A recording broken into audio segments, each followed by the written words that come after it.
Yo, what's up? Today we're checking out a new keyboard sent over to me by my friends over at Apos Audio. This is the WhiteFox Eclipse. It has some really cool features that I haven't really seen implemented into keyboards that I've built in the past. So let's take a closer look at what comes inside the box. Inside the box, we have some extra keycaps for Mac and PC compatibility. We also have a switch and keycap puller, which is always nice to have. You get a plastic wedge tool, which can be used to lift the assembly from the case. We also have a USB-C cable and these little, it's not what it looks like. These are feet that allow you to adjust the typing angle on the low profile case. With the WhiteFox Eclipse, you can actually choose between two different case styles, a high profile case or a low profile case.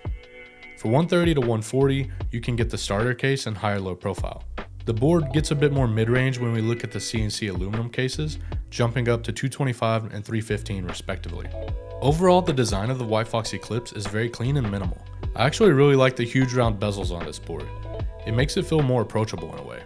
Regarding the pre-built assembly, we have a hot swap flex cut PCB, flex cut aluminum plate, Gateron yellow KS9 Pro switches, pre-lubed PCB mount stabilizers, plate foam, case foam, and a 4000 mAh battery.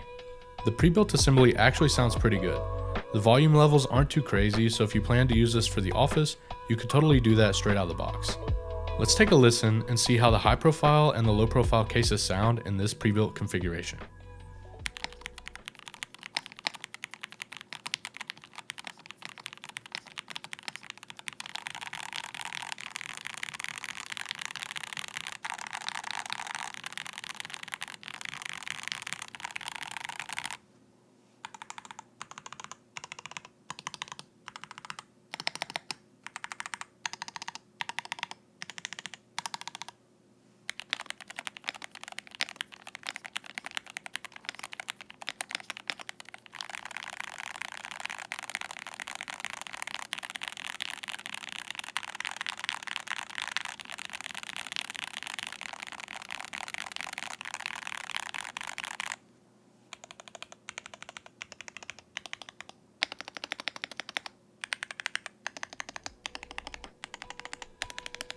As I mentioned before, the sound of the keyboard is pretty quiet overall.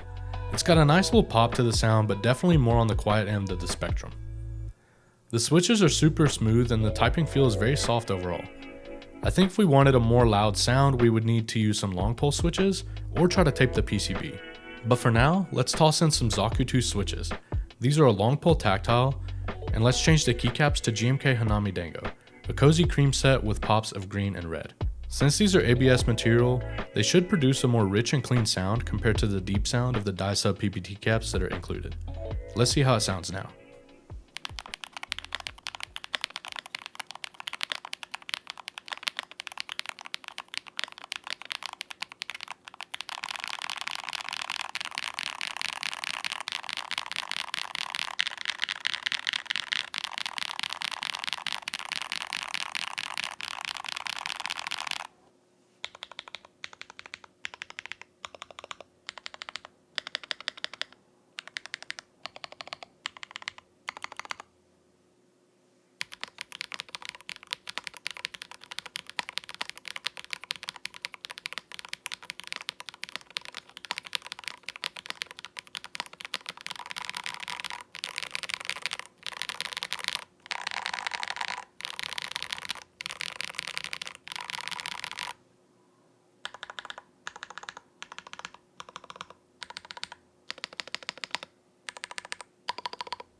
My overall thoughts on this board is that it isn't a bad place to start your keyboard journey.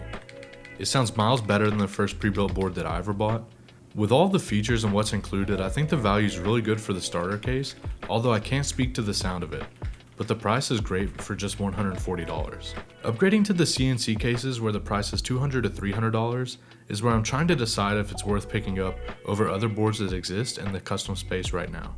I think the aluminum case on the WhiteFox Eclipse feels really premium, and the magnetic functionality is the best implementation I've tried in a keyboard so far.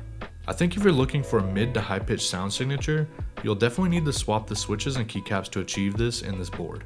However, if you're more into a deep sound signature, minimal aesthetic, switching between operating systems, and constantly tinkering with your board, I think this board is an easy recommendation if you have the budget for it. For now, that's all I've got to say about the board. It's currently available now over at WhiteFox Audio. You can use the link in my description to go check that out. Once again, thank you to WhiteFox Audio for sending the board out for review. I appreciate the support to the channel. And I just want to give a special thank you to my crew. Thank you all for the support lately. We recently hit 2,000 subscribers, which is like a huge goal for me. I actually never thought that we would hit this number on YouTube, but it's super awesome to see, and I couldn't be here without you guys. So as always, thank you for watching, and until next time, I'll key you later.